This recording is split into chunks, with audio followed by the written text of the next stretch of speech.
Bueno, los principales compuestos involucrados en la situación problema es la gasolina y el agua. La gasolina es una mezcla de hidrocarburos parafínicos, olefínicos y aromáticos. Los hidrocarburos son compuestos de gran abundancia en la naturaleza, integrados por átomos de carbono e hidrógeno. Hay una variedad de hidrocarburos y por eso se agrupan en familias. Una familia es la de los alquenos, que también son conocidos como parafínicos, que son hidrocarburos que tienen átomos de carbono unidos por enlaces covalentes simples. La mayoría de los hidrocarburos del petróleo son de esta familia y la gasolina contiene alcanos con cadenas entre 5 y 19 átomos de carbono. El petróleo también se forma con cantidades variables de derivados saturados homólogos del metano. El metano es una molécula tetraédrica con ángulos de enlace de 109 grados, como lo muestran aquí, su estructura de Lewis y su geometría molecular. Por otro lado, la del agua es angular con ángulos de 105 grados. El agua se forma por moléculas polares en las cuales un átomo de oxígeno se une a dos átomos del elemento hidrógeno por medio de enlaces covalente polar. El agua es una molécula, pues como ya lo dije, polar y no puede disolverse con la gasolina debido a que la gasolina es una mezcla compleja de compuestos no polares como los hidrocarburos de cadena larga. Y la regla de solubilidad dice que lo polar disuelve a lo polar y lo no polar disuelve a lo no polar, además de que no tiene la capacidad de formar puentes de hidrógeno con el agua. La unión en las moléculas del agua son un ejemplo de puentes de hidrógeno. Como ya sabemos, los puentes de hidrógeno se dan entre moléculas de hidrógeno con oxígeno, con nitrógeno o con flúor. Y debido al tamaño de la molécula de la gasolina, su punto de ebullición es mayor, y dado que su punto de ebullición es mayor, la fuerza intermolecular es la dispersión de Londres, que como ya sabemos, la fuerza de dispersión de Londres se da entre moléculas no polares. La solubilidad depende en gran medida de las interacciones intermoleculares de las dos sustancias, las llamadas fuerzas de Van der Waals, también conocidas como puentes de hidrógeno, dipolos y dipolos momentáneos, entre otros. Es decir, la solubilidad estará definida por la polaridad que tengan las moléculas. La polaridad es una característica en las moléculas a tener parcialmente los electrones en una región que quedaría con carga parcialmente negativa y otra con carga parcialmente positiva, creando lo que se conoce como un dipolo.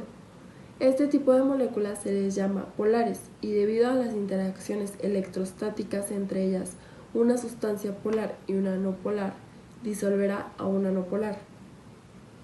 Existen varios grados de polaridad dependiendo de la molécula. Esto hace que algunas se disuelvan y otras no. En este caso, el petróleo es una mezcla de hidrocarburos que por lo regular los hidrocarburos no son polares y por lo tanto no se disolverán en una sustancia polar que es el agua. Y cuando estos se unen, comparten sus electrones, intentando alcanzar los 8 electrones alrededor de cada átomo. El agua se forma por moléculas polares, en las cuales un átomo de oxígeno se une a dos átomos de hidrógeno por medio de un enlace covalente polar. La unión en las moléculas del agua es un claro ejemplo de un puente de hidrógeno. Los puentes de hidrógeno son interacciones débiles que se forman entre un hidrógeno con una carga parcial positiva y un átomo más electronegativo, como lo es en este caso el oxígeno. El petróleo también se forma con cantidades variables de derivados saturados homólogos del metano, al cual su estructura de Lewis es la siguiente. En esta podemos observar que la valencia del carbono es 4, la valencia del hidrógeno 1, y gracias a que el carbono tiene 4 electrones para formar enlaces, se parea con el hidrógeno y así se cumple la regla del octeto. Si queremos hablar de polaridad, podemos decir que sobre las fuerzas intermoleculares de la gasolina actúa la dispersión de Londres, que es la distribución desigual de los electrones que se mueven constantemente alrededor del átomo. Para identificar la fuerza intermolecular que tiene la gasolina, se debe determinar su polaridad.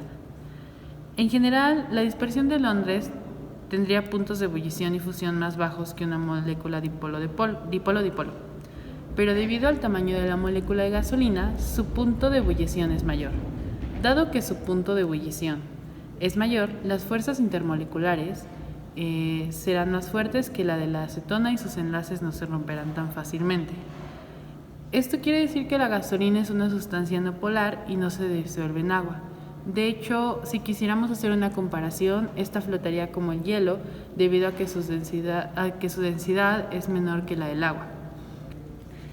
El agua tiene una estructura molecular simple. Está compuesta por un átomo de oxígeno y dos de hidrógeno, y cada átomo de hidrógeno se encuentra unido covalentemente al oxígeno por medio de un par de electrones del enlace.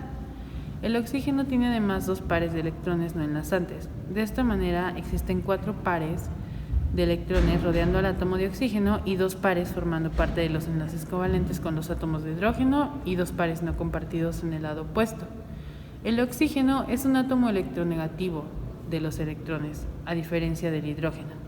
Entonces podemos deducir que el agua es una molécula polar, es decir, que existe en ella una distribución irregular de la densidad electrónica, y por esta razón es que el agua posee una carga parcial negativa cerca del átomo de oxígeno y una carga parcial positiva cerca de los átomos de hidrógeno. Entonces, el agua como tal está definida por el Fondo para la Comunicación y la Educación Ambiental como un compuesto que se forma a partir de la unión mediante enlaces covalentes de 2 átomos de hidrógeno y 1 de oxígeno. Es un compuesto muy estable y en su estructura los átomos de hidrógeno y el de oxígeno están dispuestos en un ángulo de 105, por lo cual podemos ilustrarlo de la siguiente manera.